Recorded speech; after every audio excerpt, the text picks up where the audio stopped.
Jonnie Ray Baxter was a 45-year-old man living in Fayetteville, Arkansas.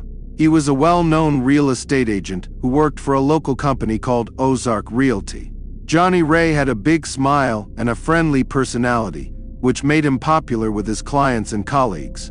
He had a degree in business administration from the University of Arkansas and had been working in real estate for over 20 years. Jonnie Ray was married to Darlene Baxter. Jonnie Ray and Darlene seemed like a happy couple. Jonnie Ray was Darlene's second husband. He had a stepdaughter named Lily Adams, who was 18 and in her first year at the University of Arkansas studying psychology. Jonnie Ray got along well with Lily, or so it seemed to the outside world. Outside of work, Jonnie Ray loved sailing. He owned a small sailboat named Dreamcatcher, which he often took out on Beaver Lake. He enjoyed spending weekends on the water, feeling the wind and the waves. His friends at the local marina remembered him as someone who was always willing to lend a hand and share a laugh. In the days before his death, Jonnie Ray was busy with a big property deal. He was working hard to close a sale on a large commercial property in downtown Fayetteville. This deal was very important to him and his career. He was also planning a surprise anniversary trip for Darlene. He had booked a cabin in the Ozark Mountains and bought tickets to see a concert in Little Rock. He even picked out a special necklace from a local jewelry store, Sissy's Log Cabin, as a gift for Darlene. Despite his busy schedule, Jonnie Ray made time to visit the local coffee shop, our Sagas, every morning. He enjoyed reading the newspaper and chatting with the baristas. His favorite drink was a caramel latte. On April 10, 2015, 2 days before his death, Jonnie Ray was seen at our Sagas, smiling and talking about his plans for the weekend. He seemed happy and excited about the future. Jonnie Ray's life seemed perfect on the outside, but there were hidden troubles. His wife, Darlene, had been acting stressed and worried lately. She had noticed changes in their daughter Lily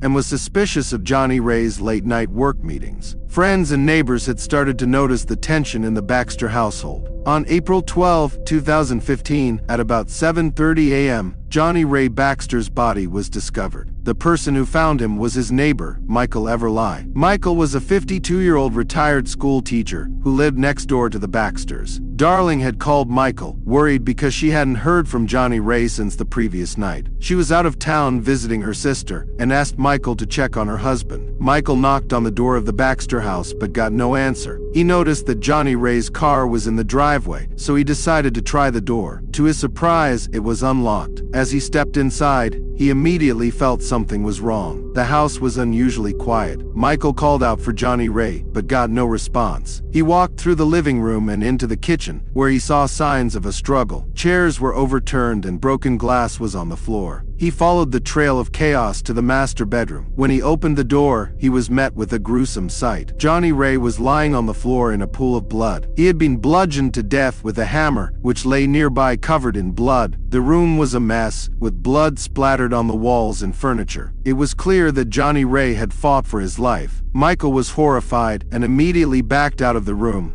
his hands shaking. He pulled out his cell phone and dialed 911, his voice trembling as he described what he had found. The 911 operator tried to keep him calm, asking him to stay on the line until the police arrived. The news of Jonnie Ray's death quickly spread through the neighborhood. Maple Street was soon filled with police cars, and curious neighbors stood outside, whispering to each other about the shocking event. Local news stations like KFSM and KNWA sent reporters to cover the story, and by noon, it was the top news in Fayetteville. Michael, who had been friends with Jonnie Ray for years, was in a state of shock. He had never expected to find his neighbor and friend dead in such a brutal manner. He later told reporters that Jonnie Ray was a good man who didn't deserve such a terrible fate. The discovery of Jonnie Ray Baxter's body marked the beginning of a complex and tragic investigation, one that would uncover hidden secrets and lead to shocking revelations about those closest to him. The police arrived at the Baxter home quickly after Michael Everly's 911 call on April 12, 2015. The first officers on the scene immediately secured the area, making sure no one entered or left the house. Soon after, detectives Sarah Mitchell-Kinsey and James Carter arrived to lead the investigation. Detective Sarah Mitchell-Kinsey was known for her sharp attention to detail. At 38 years old, she had solved many difficult cases. Her partner, Detective James Carter, was 42 and had a reputation for his methodical approach. Together, they made a strong team. As the detectives walked through the house, they saw signs of a struggle. The living room had overturned chairs and broken glass. The kitchen had more chaos, with dishes scattered on the floor. When they reached the master bedroom, they were met with a grisly scene. Jonnie Ray Baxter lay on the floor, surrounded by a pool of blood. He had been bludgeoned to death with a hammer, which lay nearby covered in blood. The walls and furniture were splattered with blood, showing the violence of the attack.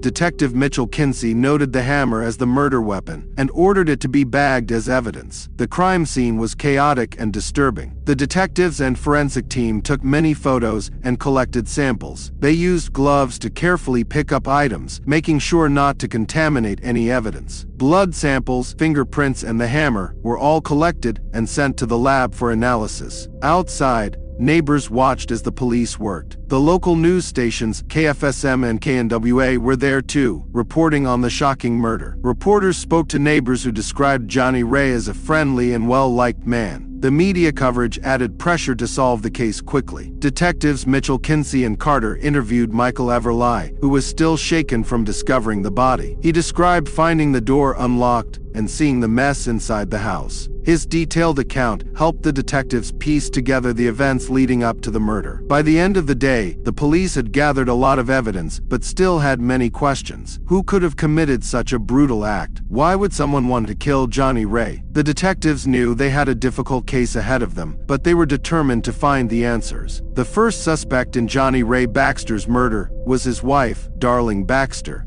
Darlene was 34 years old and worked as an accountant for a local firm called Razorback Accounting. She was intelligent, meticulous, and hardworking. Darlene had a tough past. She became a mother at 16 and worked as a stripper to support herself and her daughter Lily. Despite these challenges, she built a successful career and was known for her strong-willed nature. Darlene had recently noticed changes in her daughter Lily's behavior and grew suspicious of Jonnie Ray's late-night work meetings. Friends and neighbors described Darlene as increasingly stressed and on edge in the weeks before the murder. Some said they heard arguments between her and Jonnie Ray. Detectives Sarah Mitchell Kinsey and James Carter brought Darlene in for questioning on April 13, 2015. Darlene appeared calm, but was clearly distressed. She maintained that she had been out of town visiting her sister Nancy in Little Rock. She provided photos and text messages to support her alibi, but the detectives still had doubts. During the interrogation, Darlene spoke about her relationship with Jonnie Ray. She admitted they had been arguing more lately, mainly about his work and the amount of time he spent away from home. She denied any involvement in his death, insisting she loved her husband despite their problems. The detectives asked Darlene about the night of the murder. She explained that she had left for Little Rock on the afternoon of April 11 and stayed with Nancy until the morning of April 12. Nancy confirmed this story when the detectives called her. However, they couldn't ignore the tension in Darlene's voice when she spoke about Jonnie Ray and the changes she noticed in Lily. The police also searched Darlene's car and belongings for any evidence. They found nothing directly linking her to the murder,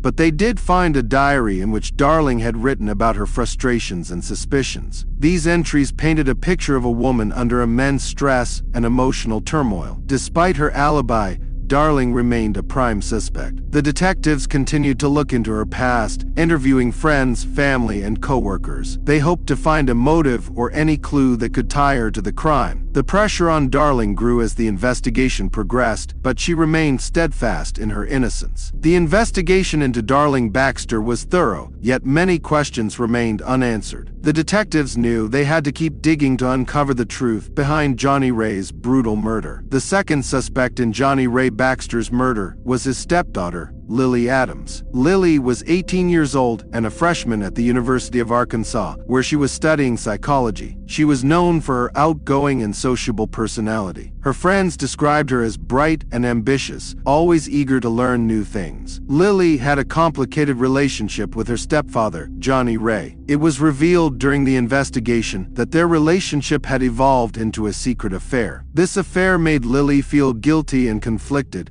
especially as she saw the strain it put on her mother, Darlene. Detectives Sarah Mitchell Kinsey and James Carter brought Lily in for questioning on April 14, 2015. Lily appeared nervous but cooperative. She admitted to the affair with Jonnie Ray explaining that it had started about 6 months earlier. She said she had been feeling lonely and confused, and Jonnie Ray had been there for her. She insisted she never wanted to hurt anyone. During the interrogation, Lily explained how she had confided in a close friend about the affair and her feelings of guilt. This friend, whose name was not disclosed, confirmed Lily's story to the detectives. Lily described the last time she saw Jonnie Ray, which was the night before his death. She said they had argued about the affair and the impact it was having on their family. The detectives asked Lily about her whereabouts on the night of the murder. Lily claimed she had been in her dorm room at the university, studying for an upcoming exam. Her roommates confirmed that she had been there, but the detectives still had their doubts. As the investigation progressed, the detectives dug deeper into Lily's background and her relationship with Jonnie Ray. They discovered that Lily had been struggling with her studies and personal issues. Her professors mentioned a recent decline in her academic performance,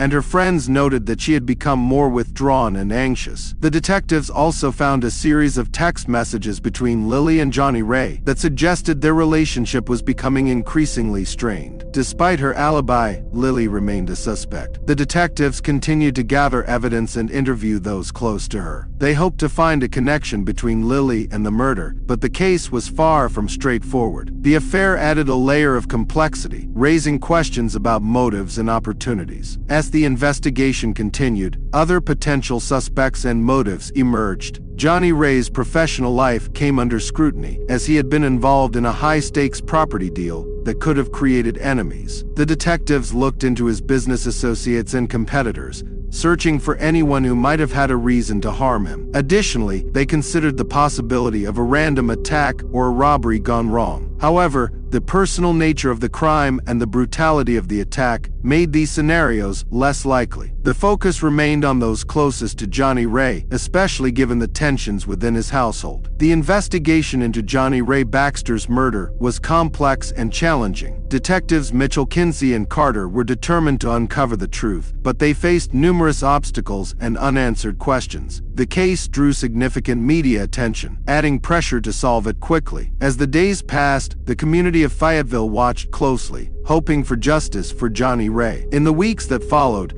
the detectives continued to piece together the evidence, uncovering hidden secrets and shocking revelations. The murder of Jonnie Ray Baxter was a tragedy that exposed the dark undercurrents in the lives of those who appeared to be living perfect lives. The truth, when it finally emerged, would be both surprising and heartbreaking, bringing closure to a case that had gripped the town and its people. Said she had been in a friend's house, studying for a midterm exam. Her friend confirmed this alibi, saying that Lily had stayed there until the early morning hours of April 12th. Despite the alibi, the detectives were suspicious of the emotional turmoil that Lily was going through. The police also searched Lily's dorm room and her belongings for any evidence. They found nothing directly linking her to the murder, but did find several letters and notes between her and Jonnie Ray. These notes showed the depth of their relationship and the emotional struggles they both faced. Despite her alibi and the lack of direct evidence, Lily remained a prime suspect due to the affair and the emotional tension it created. The detectives continued to interview her friends and classmates,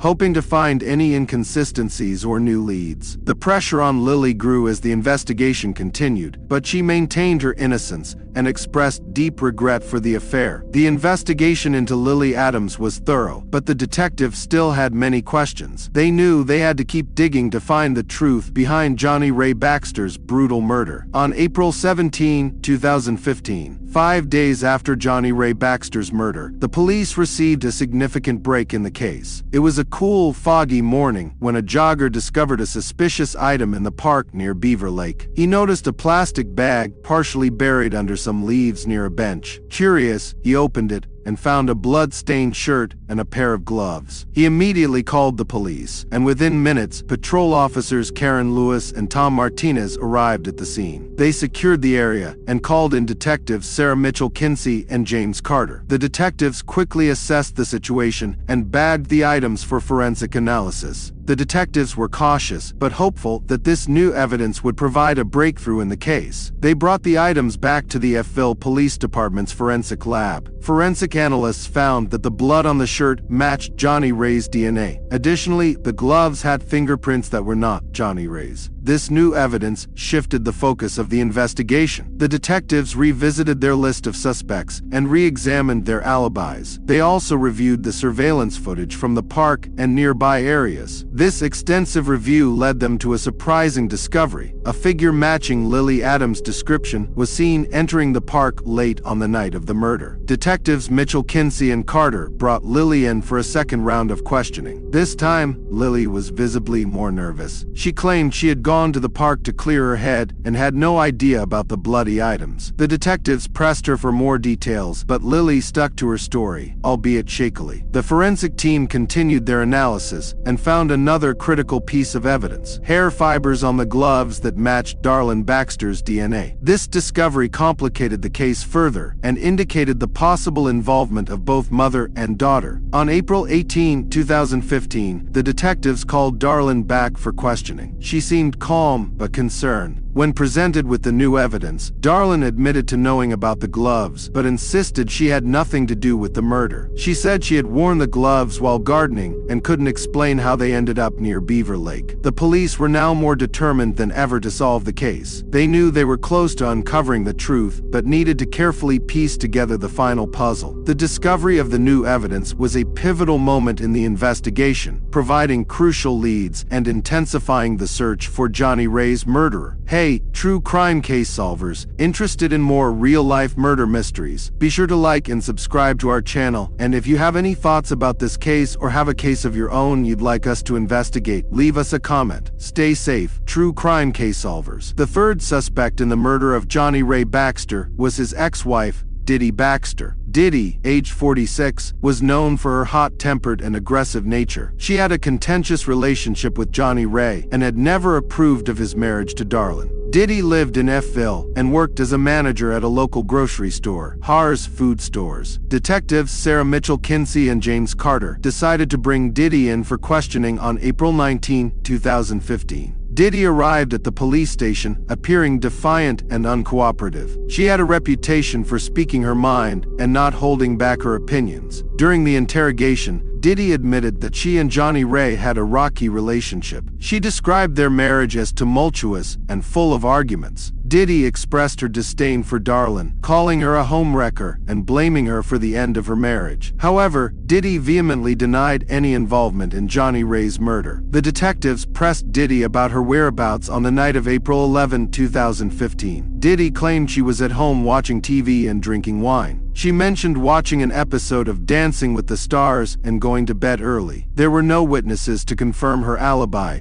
which made the detectives suspicious. The police searched Diddy's home for any evidence that could link her to the crime. They found a few items of interest, including a set of gardening gloves similar to the ones found at the park. However, forensic analysis showed no blood or DNA on these gloves. Despite her alibi and the lack of direct evidence, the detectives continued to probe Diddy's potential motive. They discovered that Diddy had recently learned about Jonnie Ray's affair with Lily, which added another layer of tension and potential anger. Friends and coworkers told the detectives that Diddy had been particularly upset and vocal about the affair, calling Jonnie Ray a disgrace and expressing her anger to anyone who would listen. The detectives also interviewed Diddy's neighbors, who reported hearing loud arguments coming from her house in the days leading up to the murder. One neighbor, Mrs. Everly, said she heard Diddy yelling about betrayal and lies. Although Diddy remained a suspect, the detectives found it challenging to gather enough evidence to charge her. She was aggressive during the interrogation, but maintained her innocence. The detectives knew they needed more concrete evidence to link her to the crime. The investigation into Diddy Baxter added another layer of complexity to the case, as the detectives worked tirelessly to piece together the events leading to Jonnie Ray's murder. On April 21, 2015, the breakthrough in Jonnie Ray Baxter's murder case finally came. After days of investigating, detectives Sarah Mitchell Kinsey and James Carter found a crucial piece of evidence. A surveillance camera from a nearby gas station had captured footage of Darlene Baxter driving toward Beaver Lake late on the night of the murder. This was a significant lead that contradicted Darlene's alibi. Detectives Mitchell, Kinsey, and Carter reviewed the footage carefully. It showed Darlene's car, a blue Honda Civic, passing the gas station at around 11:30 p.m. on April 11. This placed her near the crime scene at the crucial time. With this new evidence, the detectives were confident they had found Jonnie Ray's killer. On the morning of April 22, 2015, the police arrived at Darlene Baxter's workplace, Razorback Accounting. It was a sunny day, and the local news stations, including KFSM and KWA, were already covering the latest developments in the case. Darlene was in her office when the police entered. She looked surprised but remained composed as they informed her of her arrest for the murder of her husband. As Darlene was led out in handcuffs, she maintained her innocence, but the evidence against her was overwhelming. The affair between Jonnie Ray and Lily had driven Darlene into a fit of rage. She felt deeply betrayed by both her husband and her daughter. The detectives believe that on the night of the murder, Darlene confronted Jonnie Ray. The confrontation escalated into violence, and Darlene grabbed a hammer, fatally striking him multiple times. Darlene's arrest shocked the community. Neighbors and friends couldn't believe that the hard-working, intelligent woman they knew was capable of such a violent act. The news spread quickly, with headlines in the Fayetteville Observer and segments on local news stations detailing the arrest. Jonnie Ray's family had mixed reactions. Some were relieved that the murderer had been caught, while others were devastated by the betrayal. Lily was particularly heartbroken. She had lost both her stepfather and her mother in a matter of days. The emotional toll on the family was immense. As Darlene was taken to the police station, she continued to deny her involvement. However, the detectives were confident in their findings. The surveillance footage, combined with the forensic evidence and Darlene's conflicting statements, painted a clear picture of her guilt. The community of Fayetteville was left to grapple with the tragic events. Jonnie Ray Baxter's murder had uncovered deep family secrets and left a lasting impact on those who knew him. The police had solved the case, but the emotional scars would take much longer to heal. The trial of Darlene Baxter for the murder of her husband, Jonnie Ray Baxter, began on July 15, 2015, at the Washington County Courthouse in Fayetteville. The courtroom was packed with reporters from local news stations like KSSM and KNA, as well as concerned members of the community. The prosecution was led by District Attorney Robert Stevens, a 45-year-old with a reputation for being tough and relentless in the courtroom. He argued that Darlene's motive for the murder was her discovery of the affair between Jonnie Ray and Lily. Stevens painted a picture of a woman pushed to a breaking point by betrayal and emotional turmoil. He presented the surveillance footage of Darlene's car near Beaver Lake, the forensic evidence from the crime scene, and the conflicting statements she had given to the police. On the other side, the defense was led by attorney Michelle Williams, a 39-year-old known for her calm demeanor and sharp legal mind. She argued that Darlene was innocent and that the evidence was circumstantial. Williams suggested that someone else could have committed the murder, perhaps out of jealousy or anger. She questioned the reliability of the surveillance footage and pointed out that no witnesses had seen Darlene commit the crime. Throughout the trial, Jonnie Ray's family sat in the front row, watching the proceedings with a mixture of anger and sadness. Lily, in particular, struggled with the emotional weight of the trial. She had lost her stepfather and now faced the possibility of losing her mother to a long prison sentence. After 2 weeks of testimony, the jury deliberated for 3 days before reaching a verdict on August 3, 2015. The jury found Darlene Baxter guilty of first-degree murder. The courtroom was tense as the verdict was read. Darlene showed little emotion, while Jonnie Ray's family wept and hugged each other. The local news immediately reported the verdict, and the story was covered extensively in the Fayetteville Observer. Judge Lisa Everly sentenced Darlene to life in prison without the possibility of parole. She stated that the evidence clearly showed Darlene's guilt and that the crime was a result of intense personal betrayal and anger. The judge expressed sympathy for Jonnie Ray's family and hoped the sentence would bring them some measure of closure. The reaction to the verdict was mixed. Some in the community felt justice had been served, while others believed the sentence was too harsh considering Darlene's difficult past and the emotional stress she was under. Jonnie Ray's family, however, felt a sense of relief that the ordeal was over and that the person responsible for his death was held accountable. The trial and sentencing marked the end of a tragic chapter for the Baxter family and the community of Fayetteville. The murder and its aftermath had left deep emotional scars, but the verdict provided a sense of justice and a step toward healing. After Darlene Baxter's trial and sentencing, life slowly began to return to normal for those involved in Jonnie Ray's tragic murder case. For Darlene, now serving her sentence at the Arkansas Department of Correction, life took on a stark routine. She was allowed limited visits from family and friends, with strict rules governing her daily activities. The media coverage surrounding the trial gradually faded, replaced by news stories and events in Fayetteville, like the annual Bikes, Blues, and BBQ motorcycle rally. Lily Adams, now 19, returned to the University of Arkansas to continue her studies in psychology. She struggled with guilt and grief over her role in the affair that ultimately led to her stepfather's death. Lily sought counseling to help her cope with the emotional aftermath and worked hard to rebuild relationships with her family. She distanced herself from media attention, focusing on her studies and volunteer work at local animal shelters. Meanwhile, Detective Sarah Mitchell Kinsey received recognition for her role in solving the high-profile case. She continued her work at the Fayetteville Police Department, investigating other crimes and mentoring younger detectives. Detective James Carter transferred to the Northwest Arkansas Drug Task Force, where he applied his investigative skills to combating drug-related crimes in the region. In the community of Fayetteville, the impact of Jonnie Ray's murder lingered. Neighbors and friends remembered him as a friendly and successful real estate agent who loved sailing on Beaver Lake. The local Rotary Club held a memorial service in his honor, and a plaque was installed at the Fayetteville Town Center to commemorate his life and contributions to the community. Jonnie Ray's family, especially his first wife Diddy,